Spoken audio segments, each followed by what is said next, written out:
মুসলিম জাতিরা আমাদের সনাতন ধর্মটাকে ধ্বংস করতে চাইছে এবং মুসলিম হলো সন্ত্রাসী জাতি। এগুলো আমার কথা নয়। রিসেন্টলি কয়েকদিন আগে রমজান মাসে কয়েকজন মুসলিম মিলে বেনারস গঙ্গা নদীর উপরে নৌকায় বসে ইফতার করেন এবং সেই ইফতার করার পর বিরিয়ানির মাংসের হাড়গুলো গঙ্গায় ফেলেন এবং সেই ভিডিও রাতারাতি ভাইরাল হয়ে যায়। আর সেই ভিডিওর কমেন্ট বক্সে এমনটাই মানুষজন মন্তব্য করছে। আর এক শ্রেণীর হিন্দুরা মনে করছেন এতে আমাদের গঙ্গা মাতাকে অনেক বড় অসম্মান করা হয়েছে এবং গঙ্গা নদীকে অপবিত্র করা হয়েছে। তাই যে 14 জন মুসলিম ওই নৌকায় ছিলেন তাদেরকে সেখানকার পুলিশ আটক করেন। আমার পাওয়া তথ্য অনুসারে আমি এতটুকুই জানতে পেরেছি। তো এবার সেই 14 জন মুসলিম সত্যি কি গঙ্গায় মাংসের হাড় ফেলে অনেক বড় অন্যায় করে ফেলেছে? আমার উত্তর একদমই নয়। গঙ্গায় মাংসের হাড় ফেলেছে তার জন্য গঙ্গা অপবিত্র হয়ে গেছে, এতে এই 14 জন মুসলিমের এতটুকু দোষ নেই। এদের সবচাইতে বড় দোষেরা মুসলিম। এদের মাথায় টুপি আর মুখে দাড়ি ছিল। বর্তমান সময়ে একই কাজ কোনো এক হিন্দু ব্যক্তি করুক, কোনো প্রতিবাদ হবে না, ওটা সম্বন্ধে কেউ কোনোদিন আওয়াজও তুলবে না। কিন্তু ওই একই কাজ কোনো এক মুসলিম করুক, পুরো মুসলিম জাতিকে বলা হবে সন্ত্রাসী, ধর্ষণকারী বা হত্যাকারী। কি বিশ্বাস হচ্ছে না? তাহলে চলুন একটা ভিডিও দেখাই। 2 বছর আগে একটা ইউটিউব চ্যানেলে একটা ভিডিও আপলোড হয়। এই ব্লগে স্পষ্ট দেখা যাচ্ছে কয়েকজন সনাতনী একটা নদীতে নৌকার উপরে মাংস রান্না করছে। আর সেই ব্লগ ভিডিওর টাইটেলে স্পষ্ট লেখা ভাগীরথী গঙ্গার নৌকার পিকনিক। অর্থাৎ এখান থেকে একদম স্পষ্ট এরা মাংসের পিকনিক গঙ্গা নদীর উপরেই করছে। আর আশা করছি এই মাংসের হাড় বাড়িতে নিয়ে যায়নি, বরং গঙ্গা নদীতেই ফেলা হয়েছে। অথচ এই ভিডিও নিয়ে কেউ কোনো প্রতিবাদ করেনি এবং এদেরকে কোনো পুলিশও আটক করেনি। আর তার একটাই কারণ, এদের প্রত্যেকের হাতে লাল সুতো বা দড়ি বাঁধা, অর্থাৎ এরা সনাতনী। আমি একাধিক ফিশিং ভিডিও দেখেছি যারা গঙ্গায় নৌকাতে মাছ শিকার করতে যায়, তারা নৌকাতে রান্না বান্না করেন এবং সেই রান্নার জল, মাছের কাটা, মাংসের হাড় তারা বাড়িতে নিয়ে যান না, বরং ওই গঙ্গাতে ফেলেন। সেখানে কোনো প্রতিবাদ করা হয়নি বা কোনো পুলিশও ধরে নিয়ে যায়নি। তার একটাই কারণ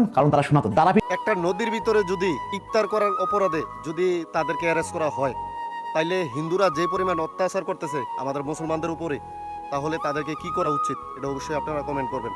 আর তাপস দাকে অসংখ্য অসংখ্য ধন্যবাদ যে এত সুন্দর একটা ভিডিও উপহার দেওয়ার জন্য এবং সত্য কথা প্রকাশ করার জন্য। স্যালুট জানাই আপনাকে।